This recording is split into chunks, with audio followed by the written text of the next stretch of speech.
দাদা, ও দাদা 2 টাকা ভিক্ষা দাও না দাদা, অনেক কদিন থেকে না খেয়ে আসি দাদা, সেই ভোগ লাগছে দাদা, 2 টাকা ভিক্ষা দাও না। আরে কদিন থেকে মুই আর হিদি হুদি বেড়াতে তুমি চাকরিতে না চাকরি পাচ্ছ না, মোর পকেটতে নেই 1 টাকাও। আজ মোর বিয়ে বাসনা সার্টিফিকেট আছে, এলিয়া নে। হ্যাঁ, তুই বিয়ে বাস করিয়া চাকরি খুঁজি বেড়াচ্ছিস? হ্যাঁ। শালা, মুই লোকটা পিএইচডি করে বসে আছো, বেটা ভিক্ষা করো শুন। তাও মাসে কত জানিস? 30,000 টাকা বেতন, এটা 30,000 টাকা। তোর লাগবে?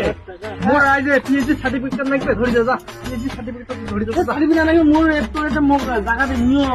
ভিক্ষা করবো তো? আচ্ছা ঠিক আছে, বস বস। হ্যাঁ, এইরকম করে যা, হাত পাত। দাদা ভিক্ষা দাও, দাদা ভিক্ষা দাও, দাদা ভিক্ষা দাও। তোমার তো ধর কাস্টমার। ও দাদা ভিক্ষা দাও না, দাদা ভিক্ষা দাও, দাদা। দেখি 100 টাকা 50 ভাগ হবে।